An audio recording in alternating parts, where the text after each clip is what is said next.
Good day. It is October the 20th, and today we're continuing John 4, doing verses 7 through 9, and Proverbs 20. Remember, if you'd like to be tagged when I post these videos, or if you have any questions, comments, concerns, suggestions, complaints, or anything else, you may reach me through 810-242-2997. That's 810-242-2997. You can call, text, leave a message, whichever you like.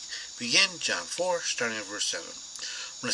When a Samaritan woman came to draw waters, Jesus said to her, "Give me a drink." 8. Like his disciples had all gone to town to buy food. 9. "You're a Jew," said the woman. "How can you ask for a drink from me?" You're a Jew, said the woman. "How can you ask for a drink from me, a Samaritan woman?" For Jews do not associate with Samaritans. They don't. Or they didn't. They hated each other. And the attitude or the tone of voice would be more like amusement, like, "You're asking me, you know, you're lowering yourself to asking me, okay."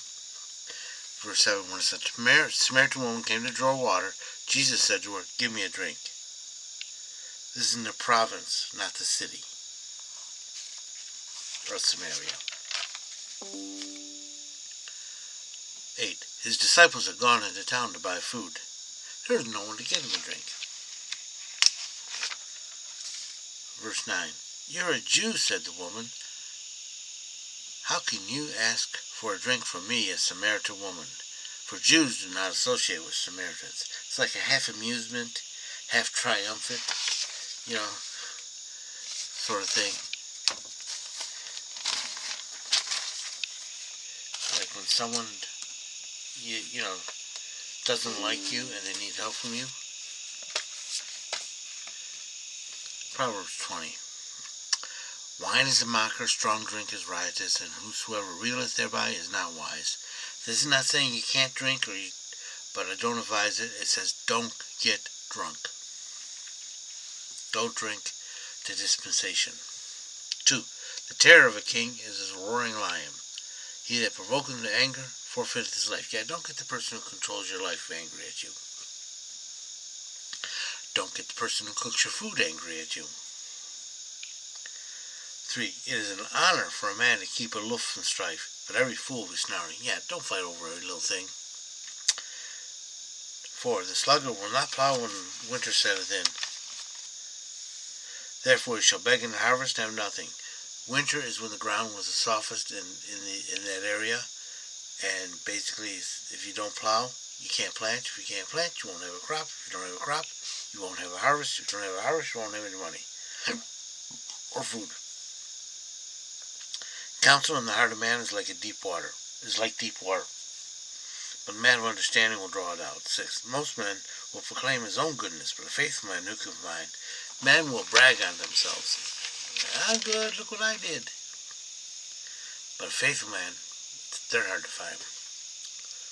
7. He that walketh in his integrity is a just man. Happy are children after me. 8. A king that sitteth on the throne of judgment scattereth away all evil with his eyes. 9. Who can say, "I have made my heart clean, I am pure from my sin"? No one. Only God can cleanse sin. 10. Diverse weights and diverse measures, both of them alike are an abomination to Yahweh. God hates cheating. 11. Even a child is known by his doings, whether his work be pure and whether it be right. 12. The hearing ear and the seeing eye, Yahweh has made even to both of them. Whatever you have, whatever talents you have, whatever abilities you have, God gave them to you. God gave you everything you have, or the means to get it. 13. Love not sleep, lest thou come to poverty. Open thine eyes, and thou shalt have bread and plenty. Yeah, get out of bed. Quit hitting the snooze bar. Otherwise, you'll be broke. Get to work, and you have more than enough. 14. It is bad, says the buyer. But when he goes on his way, he boasts. He says, yeah.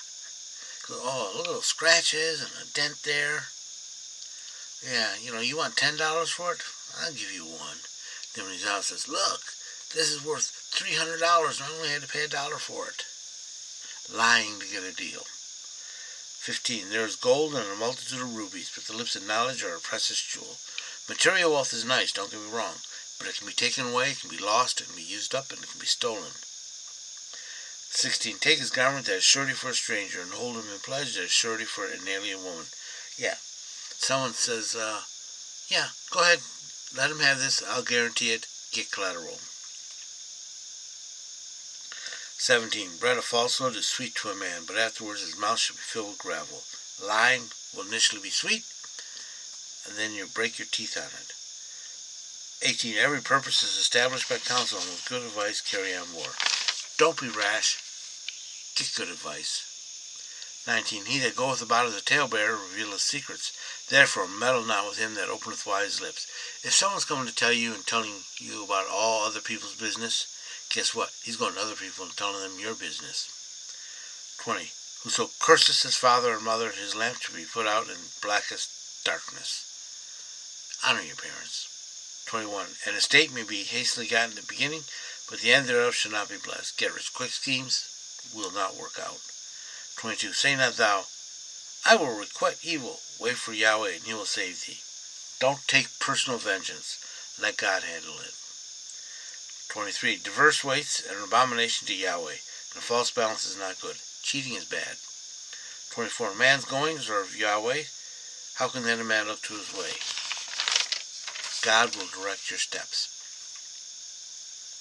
25. It is a snare for a man to rashly say holy, and after vows to make inquiry. 26. A wise king sifteth the wicked, and turneth the wheel over them. 27. The spirit of man is the lamp of Yahweh, searching all the inward parts. The spirit is your conscience. God is looking at the real you while you're really doing things. 28. Mercy and truth preserve the king, and his throne is upheld by mercy. 29. The glory of young men is their strength, and the beauty of old men is their hoary head. 30. Sharp swords cleanse away evil, so do stripes in the inward that reach the inward parts. I hope you've been blessed by this reading. May the Lord richly bless you. Remember, if you'd like to be tagged when I post these videos, if you have any questions, comments, concerns, suggestions, complaints, or anything else, you may reach me through 810-242-2997. That's 810-242-2997. You can call, text, leave a message, whichever you like. Remember, Jesus loves you, and so do I.